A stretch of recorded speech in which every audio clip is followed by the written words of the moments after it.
Já, það komið að leikhúsi, við ræddum hérna jólasýningu Borgarleikhússins fyrir í vikunni, en nú komið að jólasýningu Þjóðleikhússins og það leikritið Jerma eftir einhvern Ástrala sem ég bara glemdi að skrifa hjá mér. Hvað heitir hann? Simon Andrew Stone. Simon Stone. Já. Þetta Gísli Odd Garðarsson, hann leikstjóri sýningarinnar. Hérna líka Gunnlaugur Brím sem semur og fremur tónlistina og svo aðalleikararnir Nína Dögg Filippusdóttir og Björn Thors. Verið velkomin. Takk fyrir. Takk fyrir að koma hingað. Ekki bara að byrja á þessu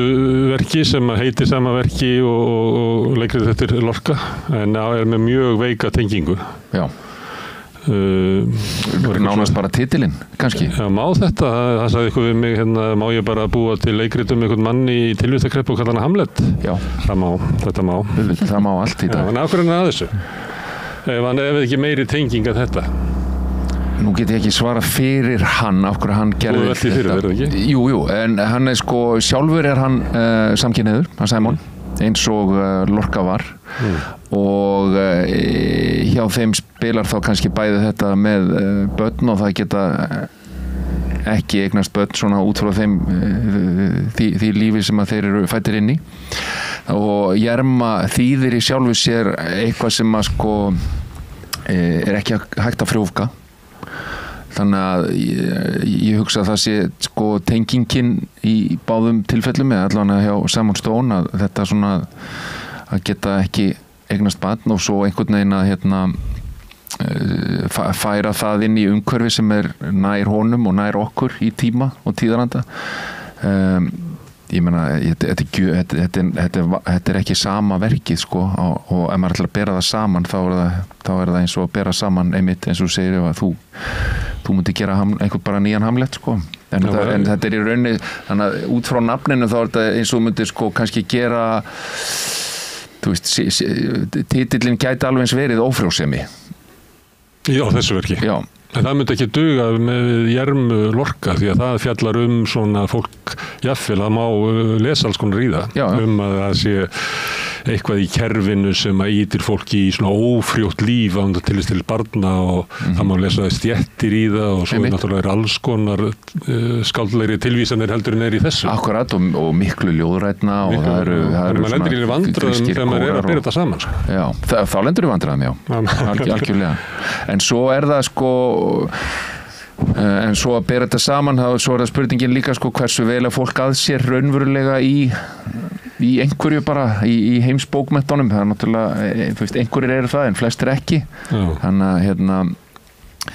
það eitt af því sem ég velti fyrir mér með sýningunni að því að mér fannst grunnurinn á henni raunverulega ekki vera svona bókmenntalugur. Nei, einmitt. Heldur að sækja inn í þann ógnastóra heim sem að við erum komið með sem eru svona sjálfshjálparbækur sem að tilheyrir bara allri þessari umræðu vanda einstaklingsins og fleira sem náttúrulega svo rosalegur litteratúr sem og mér fannst ekki vera að velta fyrir mér þetta verk hvílir frekar á því heldur en einhverju sem að væri hægt að kalla sem svona klassíska bókmyndir. Já, og ég menn þetta er svona miklu líkari bara til dæmis kvikmynd, kvikmyndahandriti heldur en leikhúshandriti í svona ljóðrænum skilningi allavega.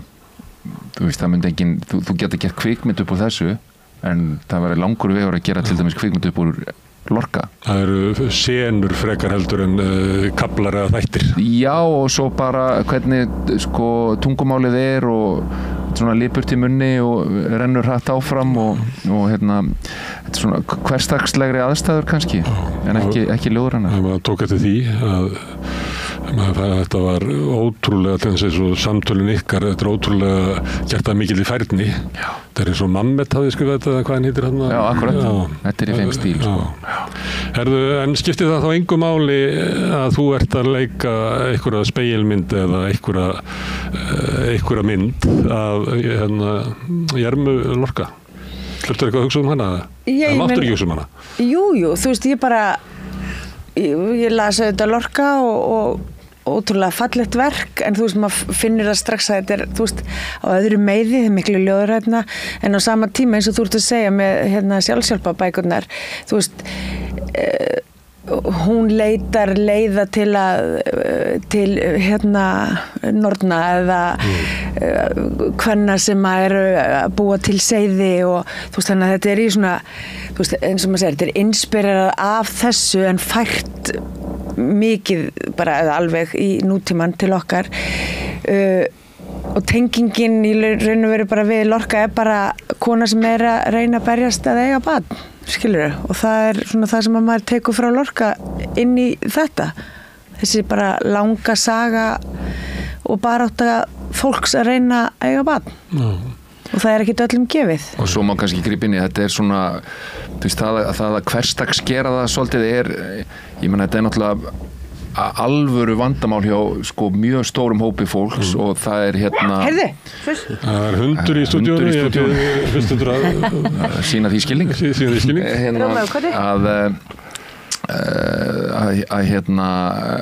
já, og það hefur ekki verið sko mikið talað það og fólk ekkert að bera það út ef það ófrjótt eða á erfitt með eignast börn og það er svona reynt að halda svona þessari grímu kannski í gegnum þann storm og ég meina þessi eilífða spurning og svo ekki að fara að skella í eitt barn svona það er ekki langt síðan að sko svona, það var svona almennt samþykja að við spyrjum ekki svona lengur en það er ekki langt síðan að við bara allir spurðu þannig og hvenær á svo að skella í eitt barn þannig að það að sko kannski líka hversdagsgera þetta er að varpa ljósi á það ef þetta ef þetta ljóðrænt, ef það eru kórar, ef það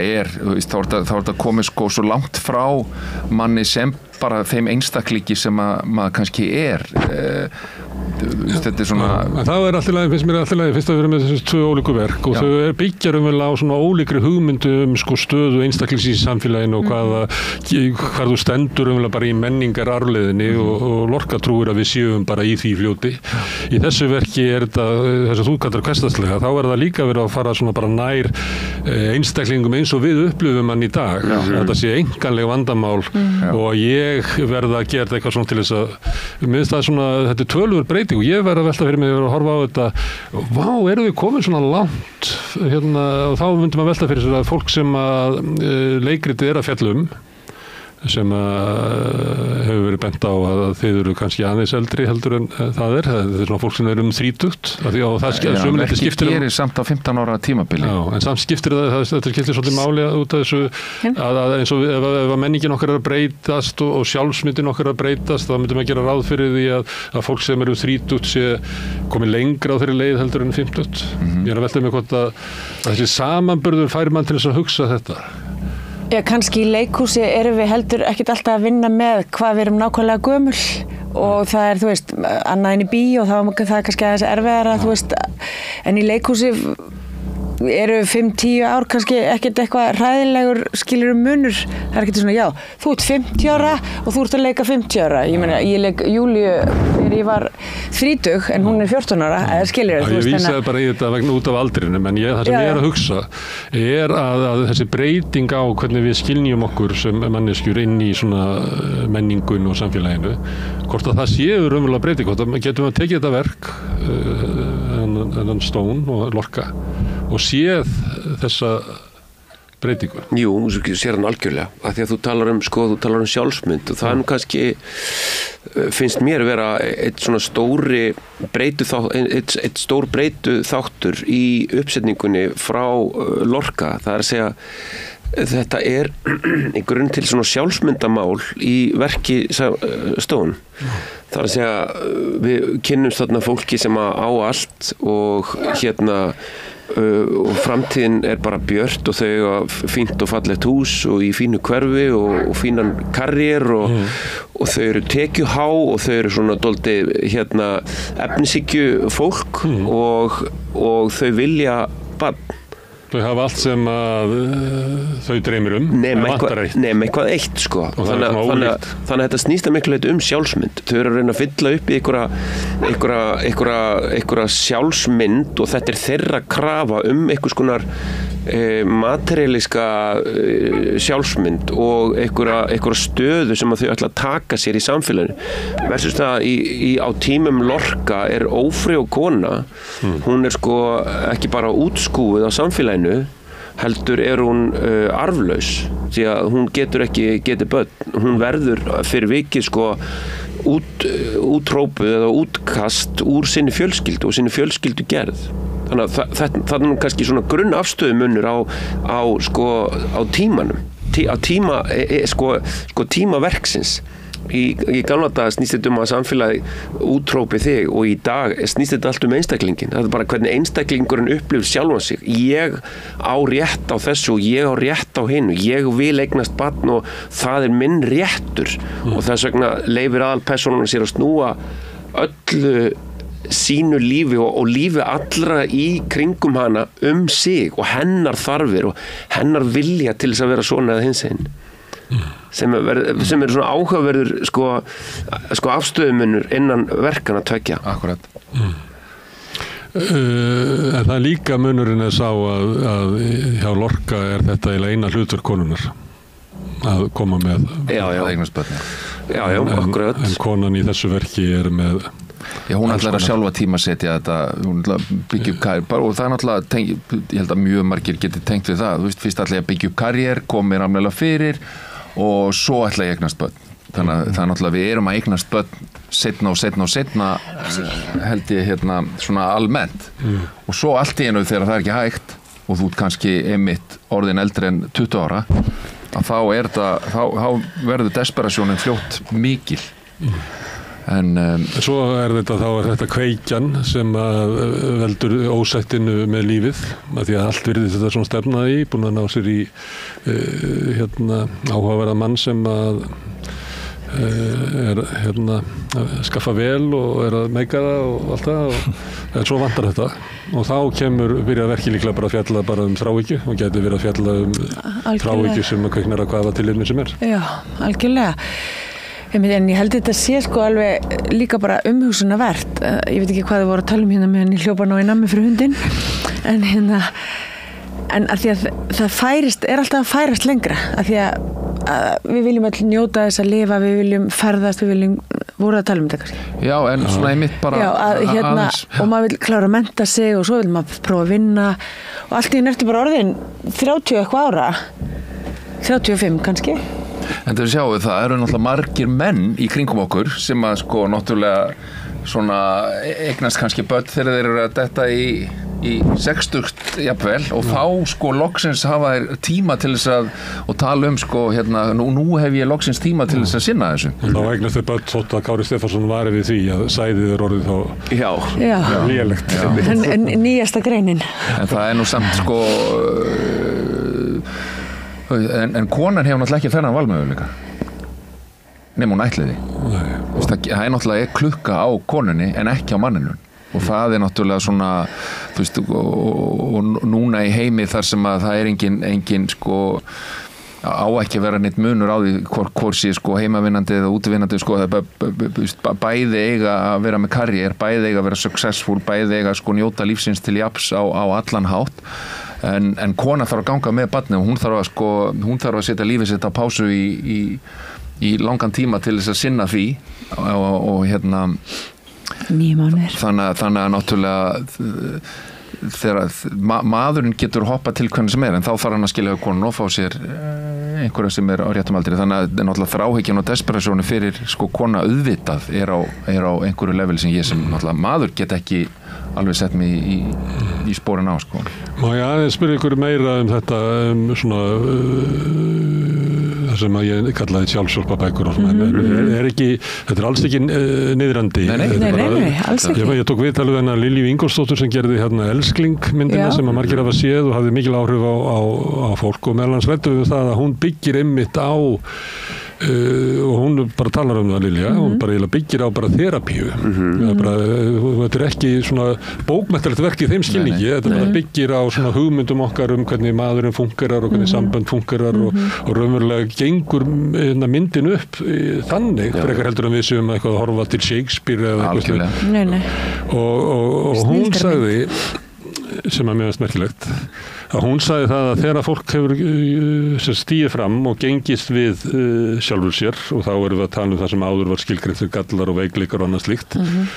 að þetta er svo stórkostleg bylgja sem er að eiga sér stað á Vesturlöndum,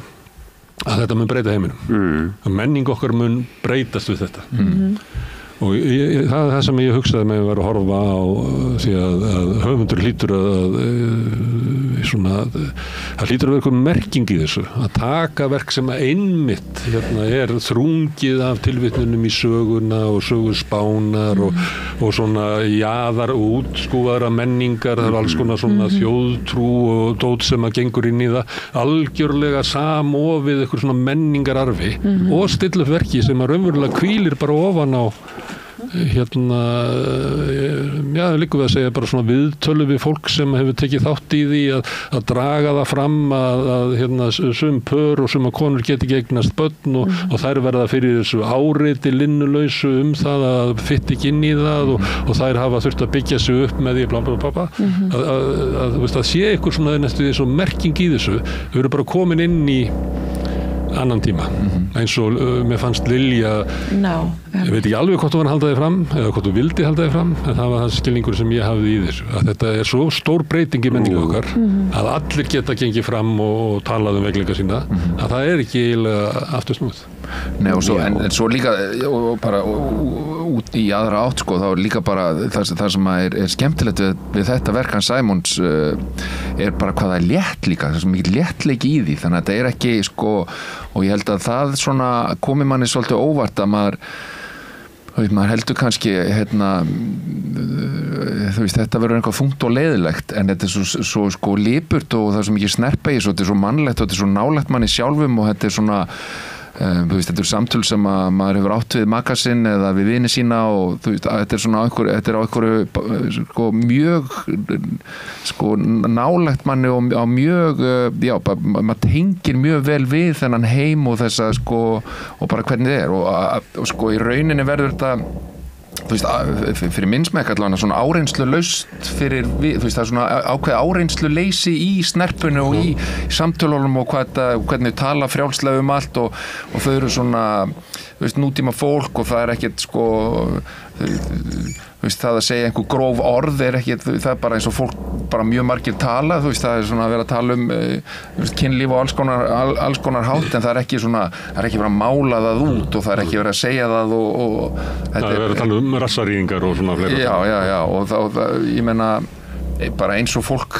talar án þess að það sé einhver nú við leikhúsinu, svona tölum við ekki hér þetta er mustur íslenskrar tungu og guðminn góður, það sagði einhver orðið ríða hér í leikhúsinu og það er líka kannski bara svona gott komast frá því líka þeim heilarleika sko. Mér langar að spyrja ykkur að vinna við því að framkalla fólk og ég nefndi elskling og margir upplöfuðu það að aðalpersóna þar væri svona persóna sem allt í einu þú hefur ekki séð hann áður í bíó eða leikhúsi og þannig að þið vinnið þessu með leiti við að koma með fólk sem við hefum ekki séð áður og það snýst þú veist, hver er sjálfsmyndin og afstæðan og þetta lítur að vera á svæði sem þið eru að vinna með. Já, þetta er náttúrulega líka því að þú talar sko umræðan er að breytast, þessi áfallakúltúr, þessi áfallaumræða, hún er öll bara mjög framarlega í bæði sko listunum auðvitað eins og sést á bara allri útgáfu síðustu ár sem að hverfist svona meira og minna höfundinn og höfundur að skrifa sjálfan sig en þetta er líka inn í svona vísindasamhengi inn í heilbrigðiskerunum og sálfræðinni og uppgjör við alkoholisma og uppgjör við geðsjúkdóma og því þú nefnir elskling, ég meina það fjallar uppgjör aðalpersónu við móður sína og hvernig hennar vandamál verða einhvern veginn hverfast samskipti við foreldra og einhvers konar æsku uppgjör. Það er þema í þessu verki líka og reyndar í fleiri verkum sem að þú talar sko hlutverk leikarana og okkar í leikhúsinu sko eiginlega öll síðustu verk sem að ég hef tekið þátt í mínu starfi í leikhúsinu fjalla þetta sama. Við erum með Jermu og Saknaðarilm sem að sem að fjallar uppgjör konu við foreldra sína og Vertu Úlfur á einhverju leyti líka, það fjallar uppgjör manns við foreldra sína og sitt uppeldi og þríleikirnir sem við gerðum þríleikirnir einhverju leyti líka. Þú ert fluttur inn í þetta svæði. Ég er fluttur inn á þetta svæði, þetta er orðið mitt törf akkurat núna, en það er sena í þessu verki sannarlega sem að Jerma á uppgjör við móður sína og svo sena hún fjallar náttúrulega tengsl og tengslaleysi eins og er grunnþema í öllum verkum leikhúsins eiginlega. Við erum alltaf að fjalla tengsl og tengslaleysi og í þessu samhengi pressar Jerma móður sína inn í svona uppgjör sem nú kannski ekki spilað út með öllum trompum en þetta er samt mjög áleitna spurningar sem hún varpar til móður sínar tengsl þeirra og tengslaleysi og spyr af hverju er ég svona eins og ég er og hvernig stendur á því að þú faðmaðir okkur ekki þegar við vorum börn við systurnar og svo framvegis. Af hverju vil ég eignast barn ef æska mín var svona ófullur? Akkurat og þetta er náttúrulega stóru undirliggjandi þáttur í Jermu og hennar stöðu í verkinu og þú veist, það er spurningin af hverju ertu að berjast fyrir því eignast barn þegar allt í þínu umhverfi segir að þú geti ekki eignast börn. Er þetta ekki bara frekja og einhvers konar tilætlunarsemi, þú veist, og það meira þess að valkosturinn er lagður á borðið fyrir hennar, þú getur ættleitt barn og hún segir nei, þú veist, ég vil það ekki. Þannig að þetta er líka mjög svona áfallabaseraður grunnur í persónunni. Þú veist, af hverju vill hún barn? Og það er þessi eina sinna sem að mér finnst vera ákveðin svona vísbending hugmyndafræði höfundarins, þar að segja þessi áfalla grunnur eða já, svona tengsla grunnur persónunar. Já, mér finnst nú bara að bóða upp á fleiri valkosti í sýningunni. Algjörlega, algjörlega. Og raunverulega bara það minnst ágætlega gert, Já. Af því að það er bæði með æskuna og það er líka bara, það er náttúrulega krafa á samfélagið að þið megið standa ykkur vel í karriér og vera glæsilegar og góðar í því að bestar í öllu, en þið verðið náttúrulega að skaffa barn líka, til þess að vera kona. Það er nú ekkert langt síðan að var fyrir ekki að grípa fram í, það er ekkert langt síðan að maður, þú veist, heyrði af leikonum þar sem það mættu á fund framkvæmdastjóra og sögðu heyrðu, ég er ólétt. Þetta er vesen. Og þú veist, ég meina það er bara okkar kynslóð sem hefur lent í því. Og það voru orðið áfall notað, þetta er ákveðið áfall fyrir leikhúsi. Já, og bara missa og auðvitað er það réttur þinn en, skilurðu, þannig að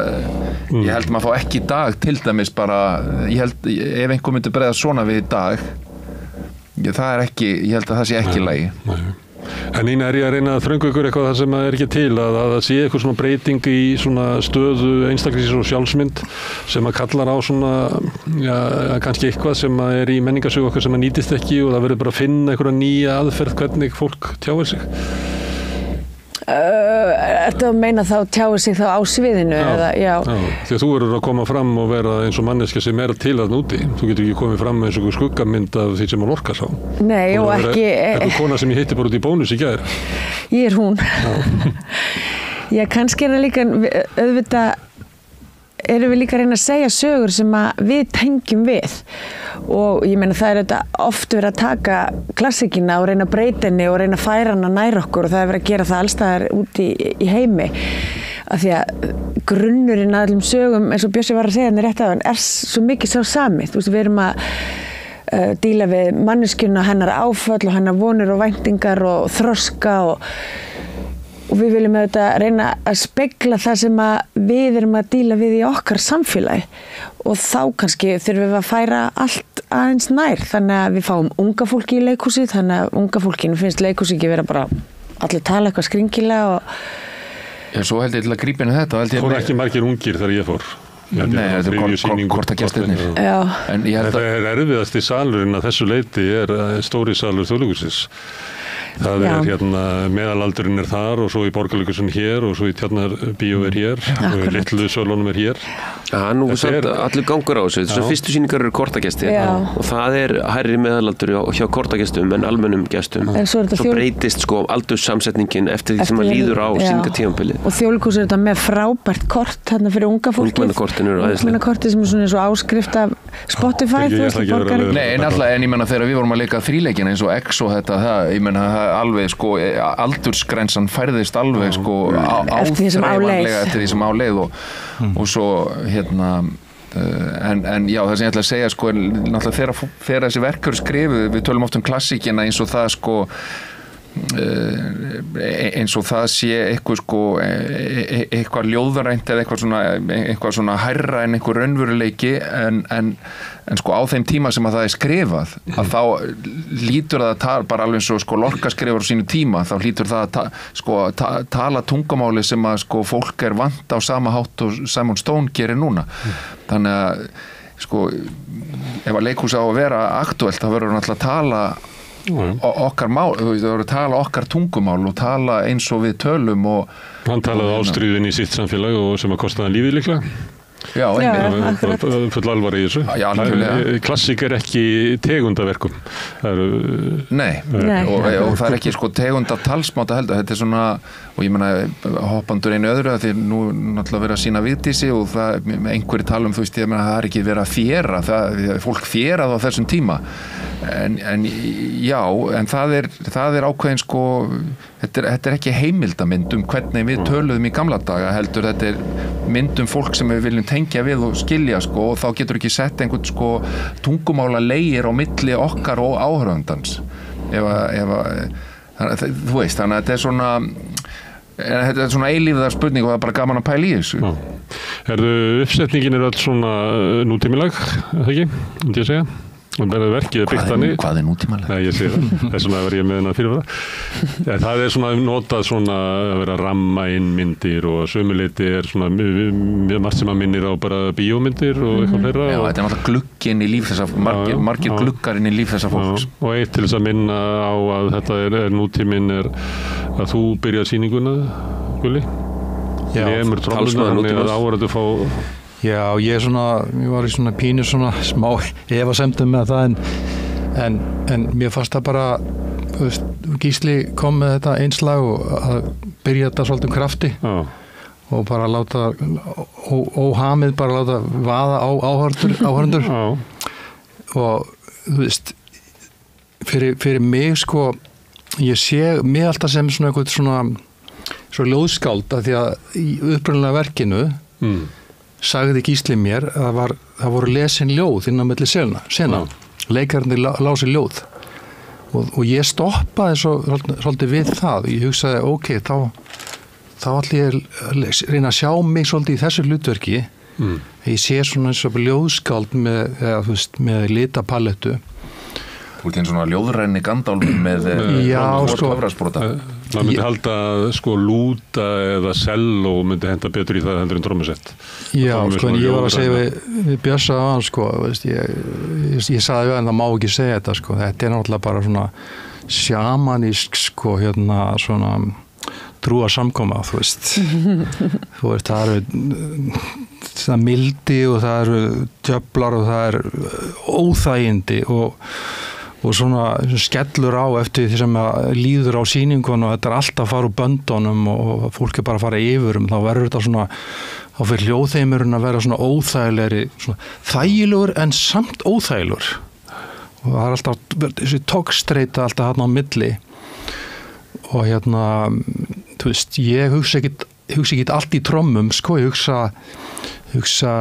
bara hljóðheiminn sem heildar. Hljóðborð í eitt skipti. Já, nokkuð skipti þarna sem ég var að glamra píanó, sko, og það kom bara svona sjálfu sér en sko Gísli vildi hafa þetta meira svona trommuhefi, meiri presence af mér, sko, og það var kannski eitt sem að mér langaði til að koma að það, ég var að keyra hérna nýrtir og sem ég er alveg ofboðslega þakklátur fyrir og það er það að ég fekk það traust til að geta verið ég sjálfur þú veist, í sköpunni þú veist, og maður fær traust til að gera það sem maður finnst rétt að gera í þessu tilfelli og ég hugsaði bara með mér, ok, ég ætla bara að taka sjensinn á því að vera Gulli Brím bara all the way og þú veist, og þá hugsaði ég bara ég mjög frjór og ég lakar búið til svona undra heima sem að tengjast inn í sálinni á karakterunum í verkinu og þegar ég var hérna upp í æfingasal að pæla sko, við vilt að græjum og píanó hérna og trommunar og allt svona og sat ég bara, þú veist þá var enginn í rýminu, þú veist, annars sátum við saman og vorum svona þú veist, ég var með þeim alveg frá byrjun og ég sat einn sko og var að lesa karakterina og var ekki móta mér mína eigin upplifun á karakterinum hvað með þetta fólk hérna, viljaðu barnið eða viljaðu ekki barnið eða teljaðu sjálfum sér trúum að þau vilji barnið en viljaðu kannski ekki, eru kannski raunin að íta barninu frá sér á sama hátt að þau vilja það er eitthvað hluta af þeim sem vill eignast barnið en það er eitthvað fyrirstaðana og tónlistin kannski endurspeglar það svolítið að þessa togstreitu og það koma svona óbærslega fallegi hljóð þegar allt lítur svo vel út þú veist, og það er einhvern veginn alltaf gerast og það, þú veist, við erum bara að sjá hérna, vonandi fara að sjá eitthvað í ákvaða þróun hjá hjónunum og svona, og við bara sogust inn í það og svo fer alltaf svona að fara á erfiðari veg sko, og þá fer tónlistin að vera svona grimmilegri og sko, og ég líka sagt sko að, veist, að fá að vera maður sjálfur inn í svona umhverfi eins og þessu leikhúsi og fá að vera skapandi listamaður inn í svona verki og ég Gísli leiti það og ég fann strax á honum hann þú veist gaf mér lausan tauminn sem ég er ótrúlega þakklátur af því að það er ekkert gefið maður fá lausan tauminn það er bara mjög sjaldgæft. En nú ert þú svona eins og geti verið kór eða eitthvað og þannig að þú ert að tjá það sem er að gerast á sviðinu. Hvort ert að tjá það sem að þau eru að gangi í gegnum eða ert að tjá eitthvað sem er undir í þeirra lífi sem að veldur því að þau er í þessari stöðu sem þeir eru. Ertu að lýsa eitthvað í svona deglu sem er undir sem að kannski kemst ekki upp yfirborðið eða ertu að bara enduróma það sem að hefur verið að gerast? Ég sko það hafa allir sína upplifun á leikhúsi og það hafa allir sína upplifun á þessu verki góða og slæma og ef að fólk hefur ekki lent í þessum aðstæðum sjálft þá þekkir það einhvern sem hefur lent í þessum aðstæðum og ég held að við séum öll þar, við þekkjum til eða höfum lent sjálf í þessum aðstæðum og það maður svolítið er svona að reyna að setja sínar eigin tilfinningar hvað maður er sjálfur að taka út úr sögunni hjónin og eins og Bjössi var að segja sem eina mínum uppáhaldssenum er þetta uppgjör við Jermu við móður sína og ég bara, salurinn það bara má heyra sömnál þetta þú veist, af hverju faðmaður okkur aldrei þegar við vorum litlar og ég bara pappa og mamma hvað voru það að gera og það er bara nánast allir sem hafa þessa sögu það bara, mér vantaði svo mikla nánd og mér vantaði meiri ást og umhyggju þegar ég var barn og ég er búin að vera að reyna að vinna úr þessu öll mín fullorðins ár það vantaði þetta veist, en við verðum bara svona bara er lífið. Ég er með svona helgispjall heitir það, ég fæ eitt gest á Laugardagsmótum og það er ein spurning sem ég spyr allavega en upplifður þig velkomin og elskaðan þegar þú varst barn og þetta er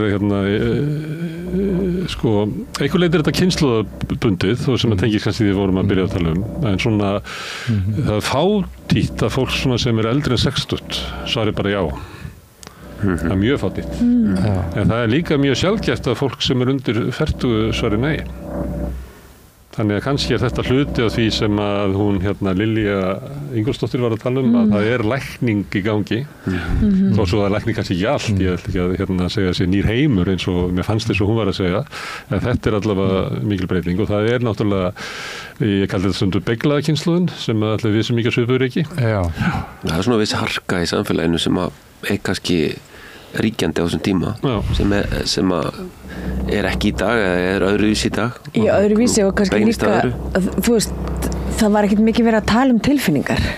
og það var kannski ákveðið bara bann að tjá líðan þín þú bara harkaðir að þér og alveg sama hvað gerðist fólk misti börn og það er alls konar og það var bara aldrei talað um neitt Ég meina að bara nálægt okkur okkar náni vinur misti pappa sinn og svo bara það var aldrei rætt. Hann fekk aldrei að sína tilfinningar, þið veitir, og hann er 8 ára. Þið veitir, þetta er bara, við lifum á allt öðruvísi tími núna bara verður að tjá tilfinningar þínar og þú átt að segja og þú mátt gráta og þannig, þú veist, það er rosa munur síðustu 20 ár en hættan er svo að þá missum við kannski að mönnum eins og Gulla sem eru að tjá sig í kjörnum trommunar þráin til að tjá sig þau trúið því ekki að þráin til að tjá sig byggist á einhverjum Jú, ég held að munu aldrei allir upplifa þessa slæðu af kærleika sko, hún verður aldrei algild fólk er náttúrulega mismunandi að upplægi og það er náttúrulega auðvitað eru sem betur fer er hægt að setja orð á hluti í dag og bara eins og í að ófrjósemi er ekki sko er ekki tabú þó það sé það því þú veist út á við viltu ekki að það líti út fyrir að sé eitthvað að þér ég meina það bara ef þú getur ekki sem kona eignast barn eða maður að þá bara þá ertu bara gallað eintak þú veist bara þetta snýst þú fæðist í heiminn til þess að sko geta þér börn og ef þú getur það ekki þá ertu bara gölluð vara og það að viðurkenna það er náttúrulega bara sko óyfirstíganleg sko niðurlæging og þess vegna sem betur fyrir að tala um þetta en talandi hvort að snillingar þurfa að eiga sér sko harðan bakgrunn til þess að sko geta blómstrað ég held að í öllum nútíma samfélögum núna og framtíðarinnar munu börn gangi í gegnum hrikalegar aðstæður eins og við vitum sko. Og ég held við fáum ekki verri listamenn í framtíðinni en í dag sko. Nei og það verður heldur engin sko sköpun í sko ég meina sköpun er alltaf frá kærleika sko trausti. Já bara sköpun verður til þú ef þú ert þunglindur þá skaparðu ekkert það er allar mín skoður þá skaparðu ekkert sem er þrívítt. Þú veist ef þú ert þunglindur þá ertu heltekin af einhverju ég held að sko sköpun kemur af leikgleði, af léttleika, af kærleika, og þú veist, upp úr því verður frjó hugsun þegar þú ert þannig frjáls. Þannig að ef að maður er svona búraður inn eða hræddur eða þá verður náttúrulega bara toxic eitrað ástand eins og við þekkjum. Það er oft sem tala um að þjáningin íti listamanninum áfram. Já, ég held að það skemmt það. Ég veit, ég er að segja að þú veist, kannski er breytingin okkar þannig því sko betur sem þið líður og því frjálsari sem þú ert að því meira rými hefur til að skapa eða að framkvæma það en auðvitað er það bara lífi, ég meina við göngum allir gegnum einhver áföll og erfiðleika og svo, þú veist, tökum við það með okkur inn í sköpunina, bara allt sem að maður lendir í og allt sem að maður sér og upplifir og allt sem að maður ég meina bara stríð, bara áhrifin sem þetta er að hafa á mann, auðvitað, þú veist skiljið, það hefur áhrif á mann og ekki góð, því veit að horfa á fréttir og þjáningu fólks, ég meina en þið veitir, en listin kemur ekki bara úr þjáningunni. Nei, og mann langar svona að afmá þessa mýti, þessi mýta að þú verður að vera sko þjáð manneskja til þess að geta skapa góða hluti, það svona vonandi hluti af svona umræðu sem að þú þarft þess ekki verður að vera fyllibitta og dópisti og bara hafa gengið gegnum eitthvað svona þá fyrst verður við góður listamaður það nú að fjara út sko því að það verið að sína Göttur á heitu blikkþæki í Borgarleikhúsinu þar sko fullikallinn rödd sannleikans svona tilteknum atriðum í sýningunni ég held að þið geta bjóða neinum upp á það í dag sko. Við enginn skrifa fullakallinn sem sannleikans en varðandi að því að samskipti við móðurina sko ég veit ekki með þessar aukapersónur svona, eins og móðurinn og systirinn þær eru ekki alveg heilar þannig að þær eru svona að þjóna þinni persónu maður gæti túlkað þetta þeir sem að hafa upplifað hafa þráð nánd og kærleika í æsku skynjaða þannig að þetta mæðgur það sem að það vantaði en maður getur líka hort á þetta svona kalkulerað og sagt sko móðurinn hún valdi karriér og það mjög áberandi í hennar hlutverki hún alltaf á leiðinni að halda fyrirlestur og hún stendur sig bara frábærlega aðdóan að vera konu út af við og hún eignaðist börn en hún þarf að fórna einhverju því það ekki að þú bara færði ekki allt sko og hún fórnaði sko nándinni við börnin þannig að sömuleyti gæti maður að túlka þetta bara sem skilaboð valkostina sem að þín hefur og allar konur hafa að þú getur ekki fengið allt sem að kallinn hafði sem að kom heim bara sent á kvöldin og fekk sér viskisjús til þess að jafna sig eftir daginn og var í einhverjum tengslu við börnin sín og fengið sko börnin og nándina einhvers það verður þetta að gefa eftir og mér fannst eiginlega bara móðurinn eiginlega að vera að segja það að hún bara þurfti að slaka á þessu Já, það er kannski líka það sem að eins og ég hef tekið til mín ástæða kannski eina af ástæðunum fyrir því að ég er maður vill ekki eignast börn strax eða þú veist bara ætlaði sér ekki eiga börn var þetta að upplifa það að horfa mömmu sína ekki gefa þeim neina ást og hlýju en eiga karriér að hún hugsaði þú veist ég ætla ekki að vera svona kona ég ætla bara verða karriérkona og njóta þess að lifa lífinu Ég ætla ekki að láta bitna á börnunum mínum þess vegna ætla ég ekki eignast börn en svo auðvitað bara erum við bara punkt á tilfinningum og það kemur síðan alltaf. Ég meina, við vorum, ég er 32 ára þegar ég eignast fyrsta barnið mitt og ég hugsaði bara, vá, en ég er svo ung. Svo áttaði maður bara, nei, þú ert ekki ung. Og þá rifi ég að Gulla frænka mín upp að sko, hún var 32 ára þegar hún eignaði sitt fyrsta barn og þá hafði ég sagt við hana, þú ert svo gömul. Já. Þegar ég var, sko, þá var ég sjálfur úlingur. Þannig að þið sjáu bara hvað hérna. En breytingin er líka, sko, einhvern veginn þessi. Og það má nú alveg segja frá því líka, sko, eins og Elli, sýningin sem við erum upp í Borgarleikhúsi, Elli Viljáns, að hún sagði í viðtali þegar hún svona var komin yfir ára, hvort hún sæi eftir einhver í lífinu. Myndi gera eitthvað öðruvísi og þetta nú í sýningunni líka og þá segir hún, ég myndi ekki eignast börn. Og hún á 4 börn. Og svo segir, náttúrulega tekur hún fram og ég er ekki að segja ég elski ekki börnum mín eða hún svo notar orðið sko, ég er ekki að forsmá það sem ég hefur gefið á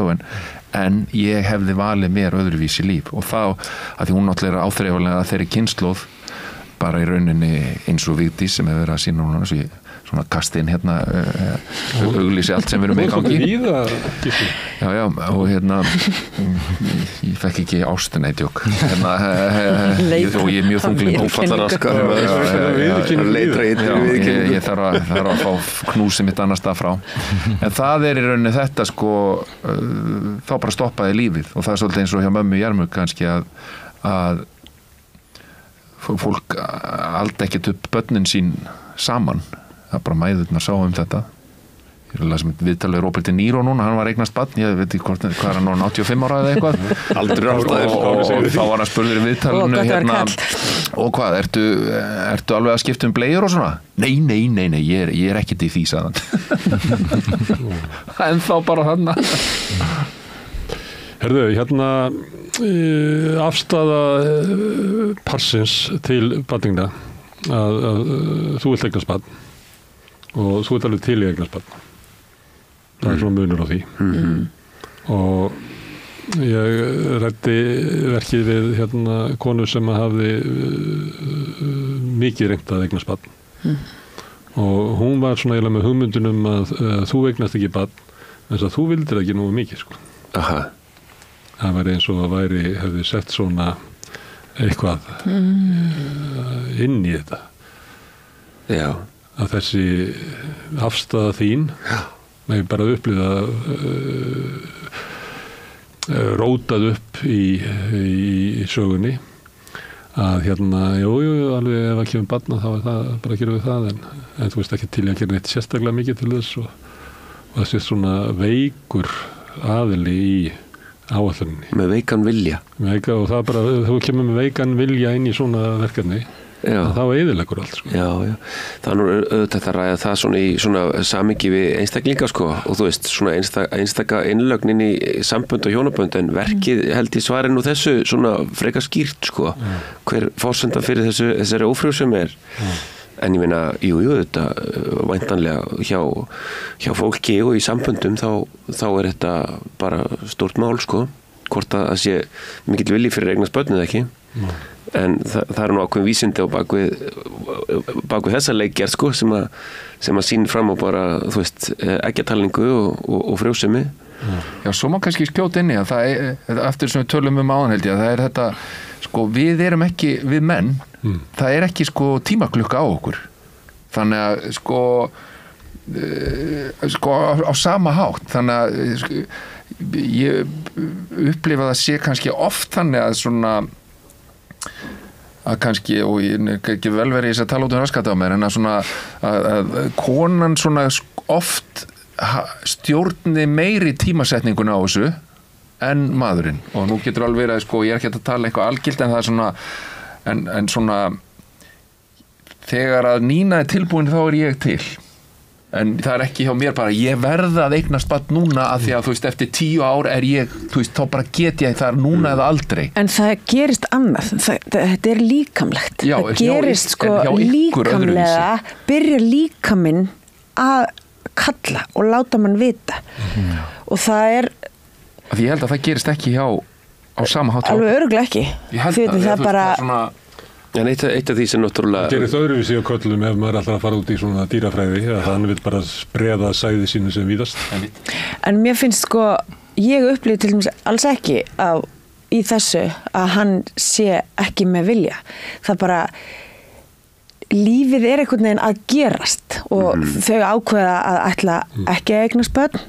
og svo byrja klukkan hennar að tifa og hún finnur fyrir því og hún hugsar mér langar í barn og ég verði að fá það núna því að núna er tíminn að því að ég annars verður það seint og þetta er svona, kemur honum á óvart já, ok, og ég held við ætluðum ekki að eiga barn og ég var alveg búin að setja mig við það og ok, jú en svo er hann líka á annarri vegferð þú veist, og það er ekki það eins og hann vilji ekki heldur bara þetta er ekki aðalatriði jú, mér finnst þetta alveg líka hann ætlaði að koma over að 5 daga en að breyta já, en það er líka þín bara er svolítið ásaka hann fyrir að vera ekki heill í þessu en mér finnst það vera líka svolítið það sem hann er að segja bara en þetta er bara lífið að gerast hún ásakar hann að vilja freka fara út með vini sínum heldur en að vera heima þegar hún er frjó og hann er bara en vinur minn, ég er að stekja hann það er eitthvað sem gerist einu sinni skilur konan þráhyggjan í henni er orðin það mikil og er farin að taka yfir allar rökhugsun á meðan hann er líka að halda áfram að lifa og hann þarf að mæta í vinnu til þess að þau fá pening eða skilur, þú veist það er ekki bara þetta og ég held að það sé einhvern veginn hann verður ekki svona þráhygginn með þetta eins og hún og mér finnst það ekki vera og ég upplýði ekki í verkinu að hann sé að íta á móti. En líka áhugaverður þáttur í þessu, sko við erum í svona, komum úr svona smábæjar samfélagi, Íslendingar, allir og hér er það algjörlega sjálfgefið að allir eignast börn. En það er líka svolítið áhugavert að bera þetta saman við sko svona til dæmis raunveruleika okkar kollega sem að við höfum unnið með út allan til dæmis í Breitlandi og í Evrópu þar sem að þetta er ekkit sjálfgefið að fólk eignast börn það er bara algjörlega það er val einstaklinga að fæða börn inn í þennan heim og þetta er bara spurning sem að liggur við fyrir að minnst okkar kynslóð og kynslóð sem að koma þar á undan sem spurningin bara kom aldrei Já, það karrierkiller úti að ofta að eignast. Ég held að þetta sé vísbendingar að við séum að fara inn í breyttan tíma. Það hefur gríðalegt fall í fæðingatíðni og það var svo snöggt eitt árið að ég bara trúði þess ekki og sagði ég ætla að bíða eftir næsta ári og það bara hélt áfram að falla. Það er í fréttum í dag. Talandum það sem við vorum að ég er að reyna að færa ykkur inn í það, sko, svona sjálfsmyndin og stað okkar í samfélaginu vera að breytast og getur breyst mjög hratt. Það sumir þetta getur mér haldið fram að kannski erum við bara að fara í gegnum svona umtalsverða breytingar að þessu leik. Já, og þá mun sögusvið Jermu vera að dreigja upp oftar og oftar í framtíðinni, sko, sem er bara ákveðin óumflýjanleiki. Og svo er það líka það að því að ég meina við erum með net hérna, ég meina ef þú ert fastráðinn leikari í leikhúsi þá, ég meina þú ferð bara í þitt fæðingarorlof og allt það en eins og út í Englandi kollegar okkar, ég meina þetta er allt frílandsfólk og ég meina 2 ára gati í barneign er bara fjárhagslegu dauði ef þú ert ekki búin að koma þér fyrir. Og karrierkiller. Og það er náttúrulega hér líka einhverju sko svo hugsun loða náttúrulega við eins og í hans tilfelli í verkinu að hann náttúrulega sjálfstætt starfandi að byggja upp rekstur og þú tekur þér bara ekkert pásu, þú sleppir því ekkert að mæta á fundi í Tókjó ef það er verið að fara að díla með eitthvað bara í alvörunni af því að, ég meina, ef þú ert að fara eignast barn, ég meina, hvernig ætlar að sjá fyrir því? Það er margt í verkinu sem tilheyrir hérna líklega Bretlandi, frekar en Íslandi. Þó svo að sé staðfært, þá er það bara hérna, þetta starfið þitt hérna, og lækin og pislana þína og því miður er það bara ekki þannig að það er ekki blaðamaður í Íslandi sem getur unnu við það að skrifa 1 pistil í viku, sko. Nei. Það er bara eitt. Sprottu upp úr öðrum menningarheim. Og þetta með hérna, gentrification í hverfinu og því miður eigum við ekki nógu stóra borg til þess að geta að fara í gegnum það. Þannig að einhver leiti er verkið í öðrum menningarheimi af því að það er svo mikið inn í nútímanum að þá er líklega ekki hægt að færa það alveg. Þó svo að sé vísun í það, þetta sé íslenskur raunveruleiki.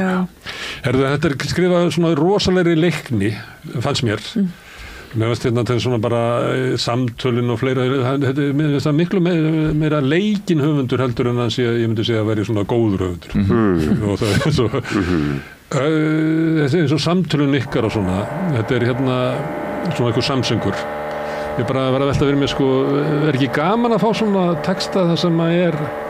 og ég bara var að velta fyrir mig sem áhorfandi, sko, hvernig þetta er og svo verður við með trommuleikara í salnum, hann sem er svolítið svona taktskiptingar og eða svona taktur og það er rosalegu taktur í hérna músík í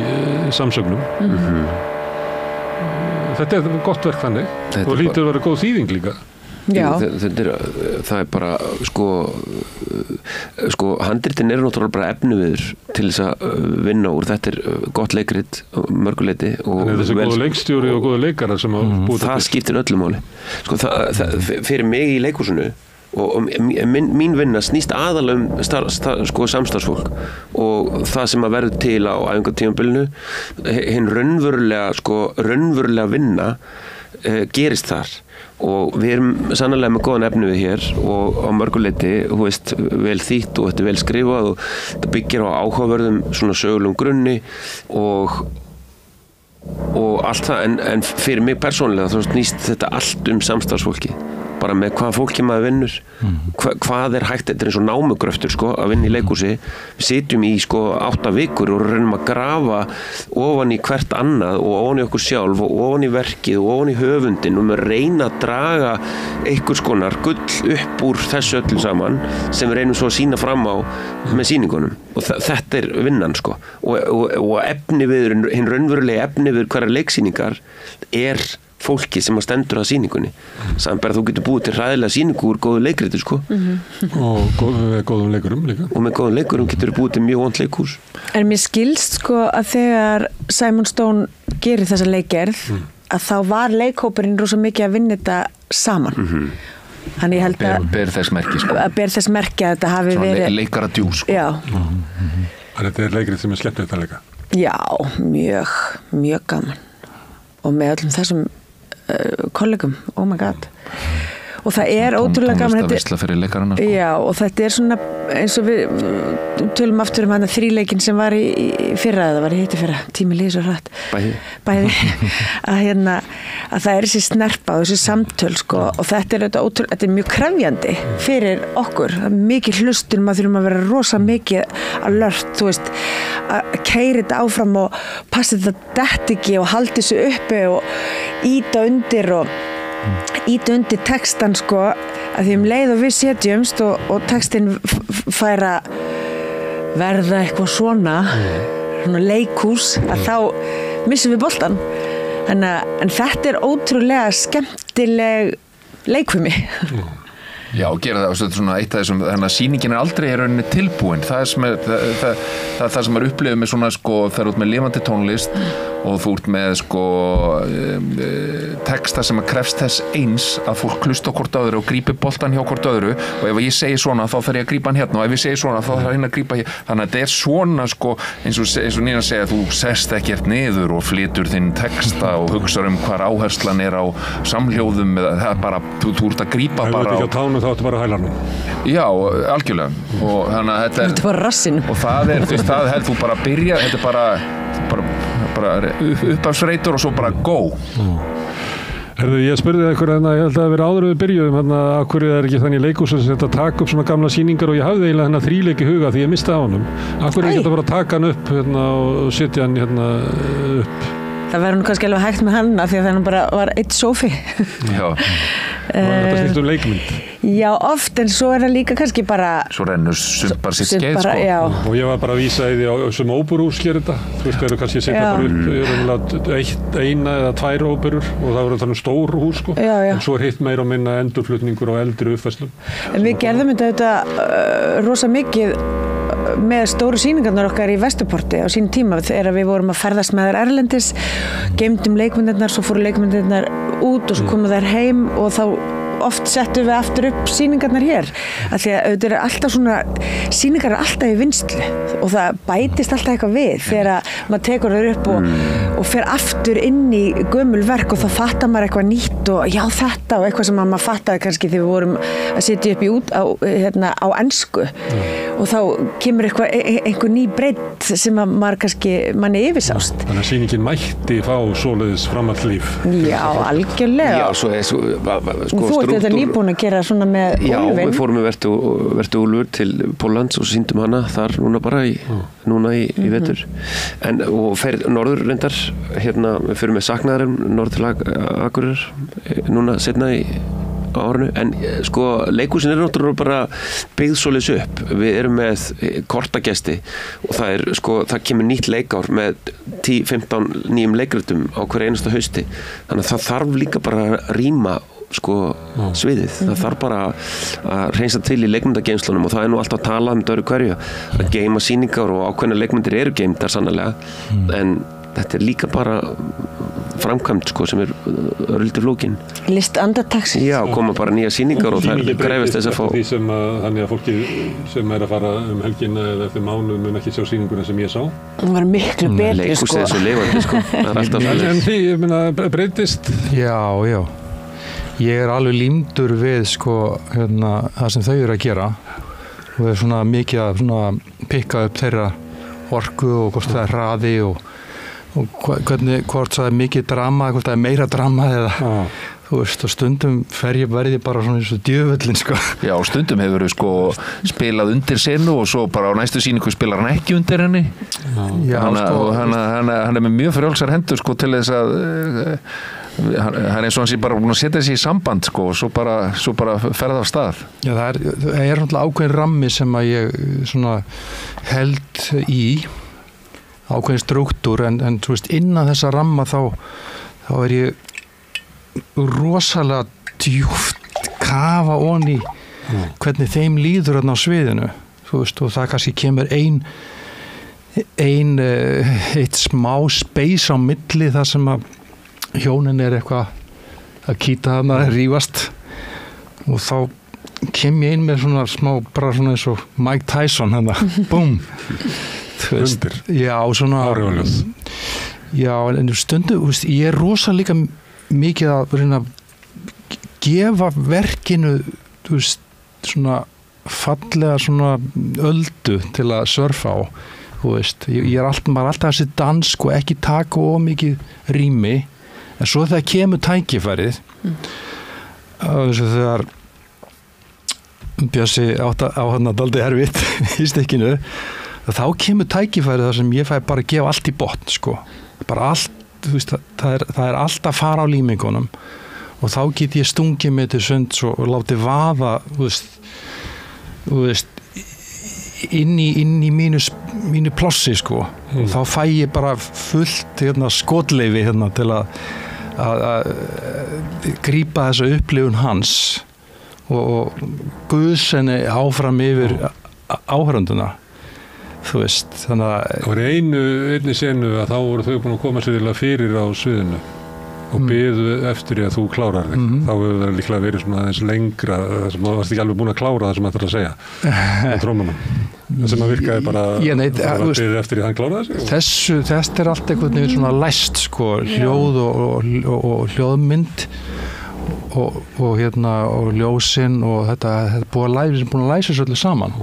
þannig að tímasetningin er alltaf nokkurn veginn 100% og það var svolítið mál að ná þessum tímasetningum öllum þannig að flæðið væri svona continuous gengi svona áfallalaust og Gísli það var mjög næs að það gerði mikla breytingar bara viku fyrir frumsýningu og ég bara krossaði mig, ég hugsaði bara þetta er bara komið og svo kemur bara langur listi af breytingum og þá fór að fara mig sko þá fór að fara og ég sagði bara heyrðu, ég get þetta ekki ég get ekki gert þetta og þá segir Snorri trompetleikari hann segir ég vinnu með Gísla og þetta er alltaf til hins betra ekki hafa áhyggjur hann er með þetta og ég bara ok og hann er með þetta og hann var með þetta og við setjum bara traust okkar á hans heildarmynd af verkinu og öllu sem að lýsingu og hljóði og öllu það verður ykkur einn að keyra hennar strætó og það gengur vel að því að Gísli er svolítið markaðsmaður og tók smá tölu áðan að þó svo að verkið fjallaði mannveruleg mál að þá væri þetta líka skemmtilegt og ég skal bara ítreka það fyrir þig og við höfum kannski verið að tala svona þungu tónina í verkinu að þá er þetta kvöldstund þar sem að verkið líður ekki feilspor í því Já, og líka svona minna á af hverju manni langar að setja þetta. Þetta er létt tala alvarleg málefni og þetta leikrit er þannig. Þetta er létt tala alvarleg málefni. Og ástæðan fyrir að mann langar að setja það upp að því það eru margir litir í því. Já, má ég spyrja einu að ég ætla að fara að hætta, svo myndi ég allir inn eftir því. Það sem að mér fannst vera skrítið í uppbyggingunni er að þegar að þú missir fótana, þá er það svona, einhvern veginn svona og svo ertu náttúrulega búin að missa fótana í lokin. Og þegar þú ert svona mest að missa fótana að þá ertu að baksa við þetta tré þarna í bakgrunni og að sumu leyti þá gerist alvarlegasta hrunið þitt utan sögu. Á hverju er þetta svona? Hvað meinar utan sögu? Því að þegar hún er að baksla við tréð þarna og í moldinni og sem er kannski einhver vísun í Lorca að munurinn á henni áður og þegar hún kemur út úr þessu það er mesta niðurfall í andlegri heilsu og ég er að velta mér af hverju er höfundurinn eða leiksturinn af hverju er þetta ekki haft fram í sögunni? En ég held að ég viti hvort þú meina þetta er þegar hann fyrir erlendis og mamman er að passa og þau eru að ræða hann og ég er hann í bak það er frásögn af niðurfallinu þessu ferðalegi. Þú ert ekki í niðurfallinu á sviðinu? Nei, en ég er svona sýnileg kannski. En þetta er alvarlegast kaflinn í þínu og þetta er líka til þess að sé þetta er líka tímalapsus. Ég er ekki að kvarta. Nei, þetta er tímalapsus Þetta er eins og ég sagði held ég upp að verki gerist á 15 ára tímabili. En manni líður kannski eins og það sé dálítið línuleg frásögn og þannig að þetta er í rauninni frá hendi höfundar maður að fá glugga inn í líf fólksins á mismunandi tímum og þannig að talandi klassíkina, þetta svona eins og í Shakespeare, þá maður sko hlutinni gerast þrisvar hjá Shakespeare, það kemur einhver og segir hvað hugsanlega muni gerast, svo gerist það og svo talar einhver hvað gerðist, þannig að í rauninni í þessu eins og með mömmuna og hann, að þá eru þau raun að segja okkur hvar Jerma stödd núna á þessum tíma, hvert við erum komin í rauninni í leikritinu. Þannig að það svona það frásagnar mátin í þessu að maður að finna ok, núliðin tími og hún hefur vissulega henni hefur rakað mikið og þetta búið að gerast, þannig að þetta eru gluggar inn í líf þeirra á mismunandi tímabilum á í rauninni 15 ára tímabili, þannig að í rauninni maður mætti svo sem segja sem svo að þetta gerist frá þegar þau eru kannski svona 33 til 48 ára gömul. Ef að þetta svara spurningunni. En já, kannski þetta líka bara svona, annars væri þetta klukkutíma verk í viðbót þegar þú þyrftir að sjá allt fallið og færði þetta bara svona. Fyrir þessa senu, þá niðurbrótið inn í þér. Í þessari senu þá verða aðri vari við og byrja að tala það. Sem að þrýsta þér í því að fara ennþá neðar þar sem að allt í einu bara samfélagið að mæta þér sem Casey. Ég veit ekki. Ég var bara að velta þér með akkurat þessuna. Af því að ég hugsaði, ég ætli hún hefði ekki viljað leika þetta. Af því að þetta kannski svona mesta... Leikuna vil alltaf leika drama. Að því að ég rauninni eins og til skrifa, þá ætti hún ekki eins og vera á sviðinu, við erum með hana hérna á bakvið, Svona finna fyrir presensnum hennar og þessum skugga sem hún sjáðu til, hún skuggi þarna í bakgrunni og skugginn af sjálfum sér. En það er kannski eins og þú varst að segja áðan Gísli, því þetta hefur alltaf verið svo mikið tabú og sem betur fyrir umræðan orðin meiri og umræðan orðin að það eru margar konur búin að fara við viðtöl, pör og margir einstæðingar sem hafa líka tekið þá ákvörðun að eignast barn með aðstoð og nú eru komin 2 fyrirtæki sem að skrifa bækur, þannig að umræðan orðið miklu meiri að því þetta og hefur verið tabú og þetta veruleiki sem að mjög margir að díla við og málið að þetta ekki tabú og þetta á ekki að vera tabú og þess vegna þetta svo maður finnur fyrir því á sviðinu að þetta skiptir máli og það ótrúlega góð tilfinning þegar maður að segja sögu sem að við auðvitað erum til þess fallin að gera hana í leikhúsinu að hún skiptir máli. Herðu, látum þetta á lokaorðin. Gulli, Gísli, Nína og Björn. Takk fyrir að koma hingað og ræða Jermu. Takk fyrir að fá okkur. Takk fyrir. En ég ætla að sitja hérna áfram og reyna að skilja þennan heim sem við lifum í, samfélagið og kannski okkur sjálf í leiðinni. Næsti kafli eftir augnablik. Með því að ganga í leigjendasamtökin styður þú baráttu leigjenda. Leigjendasamtökin eru fyrir öll þau sem vilja vinna að réttlæti og öryggi á húsnæðismarkaði. Leigjendasamtökin.is